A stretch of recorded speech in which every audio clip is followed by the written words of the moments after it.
అసభ్యకరంగా మీరు ఎందుకు మాట్లాడుతున్నారని చెప్పి ఒక అతను మమ్మల్ని ప్రశ్నించడం జరిగింది. మేము ఎక్కడా కూడా మంత్రి గారిని అసభ్యకరంగా మాట్లాడలేదు, ఆయన్ని తూచిపూచినట్టు మాట్లాడలేదు, కించిపోసినట్టు మాట్లాడలేదు. మేము ఎక్కడైనా మంత్రి గారిని గౌరవించినట్టే మాట్లాడుతున్నాం. ఇప్పటికి కూడా గత ఎన్నికల్లో మొన్న జరిగినటువంటి 2024 ఎన్నికల్లో ఇక్కడ కూటమి ప్రభుత్వం తరఫున తెలుగుదేశం పార్టీ తరఫున కొండేపి రిజర్వ్డ్ నియోజకవర్గంలో ఈ డోలా బాలవీరాంజనేయ స్వామి అనేటటువంటి ఆయన మా మాల సామాజిక వర్గానికి చెందినటువంటి వ్యక్తి పోటీ చేసి ఉంటే ఆయనకి వైఎస్ఆర్సీపీ పార్టీ తరఫున ఆదిమూలపు సురేష్ గారు పోటీ చేస్తున్నాడు. అయితే అక్కడ ఉన్నటువంటి సామాజిక వర్గాల తేడాలో అక్కడ ఒక నాన్పుడు వాదన, అక్కడ మాదిగ సోదరులు అందరూ కలుసుకొని పార్టీలకు అతీతంగా ఆదిమూలపు సురేష్ గారిని గెలిపించుకోవాలి, మనము ఈయన జగన్మోహన్ రెడ్డి గారికి దగ్గరగా ఉంటాడు, మన జాతికి కీలకంగా ఉంటాడని చెప్పి నాన్పుడు వాదనతో ఇక్కడ నేను రంగప్రవేశం చేసి ఈ కొండేపు నియోజకవర్గంలో మరి టంగుటూరులో ఒకసారి, చింగరాకంలో ఒకసారి, ఆ తర్వాత కొండేపులో ఒకసారి అనేక సార్లు మాలమోహనాడు ఆధ్వర్యంలో వెళ్ళి మీడియా సమావేశాలు ఏర్పాటు చేసి అక్కడ ఉన్నటువంటి మా మిత్ర బృందానికి, మా జాతికి అందరికీ తెలియపరచడం జరిగింది. మన జాతి బిడ్డ తెలుగుదేశం పార్టీ తరఫున కొండేపు నియోజకవర్గంలో పోటీ చేసి ఉన్నాడు కాబట్టి, మన జాతి బిడ్డ కాబట్టి పార్టీలకు అతీతంగా చెడోడైనా పడోడైనా మనందరం ఏకమయ్యి మనవాడిని గెలిపించుకోవాలా అని చెప్పి ఎలక్షన్లో నేను ప్రచారం చేయడం జరిగింది. దానికి సంబంధించినటువంటి వీడియోలు కూడా నా దగ్గర ఉన్నాయి.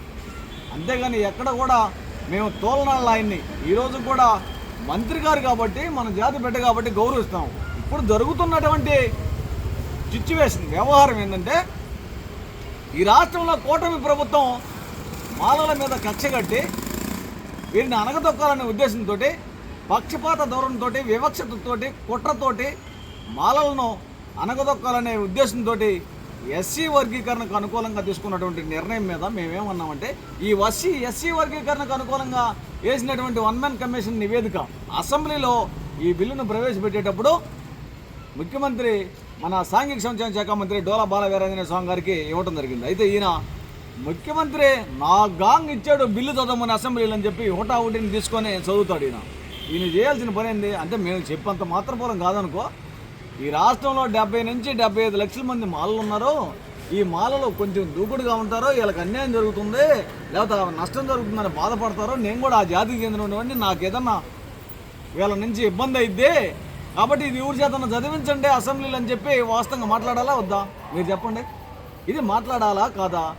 నన్ను గాంగా ముఖ్యమంత్రి చదవమన్నాడని ఈ బిల్లును అసెంబ్లీలో ప్రవేశపెట్టి లవ్ చర్చల ద్వారా దాన్ని ఆమోదింపజేసింది.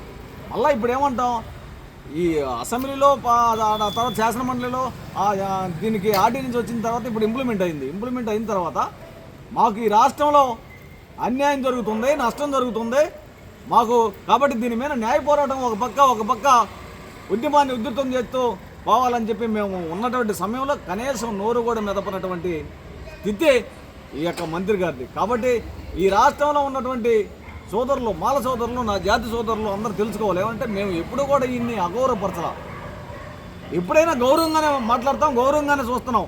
ఈ రాష్ట్రంలో కూటమి ప్రభుత్వం కాకముందు 2024 ముందు ఉన్నటువంటి జగన్ ప్రభుత్వము ఎస్సీ ఎస్టీ కేసుల్లో రిలీఫ్ ఫండ్ కానీ, బ్యాక్లాగ్ పోస్టులు కానీ, మనకున్నటువంటి సంక్షేమ పథకాలు కానీ, మన సప్లై నిధులు కానీ మొత్తాన్ని పక్కదారి పట్టించి మరి నిర్వీర్యం చేసింది ఎస్సీ కార్పొరేషన్ అన్న సంగతి అందరికీ తెలుసు.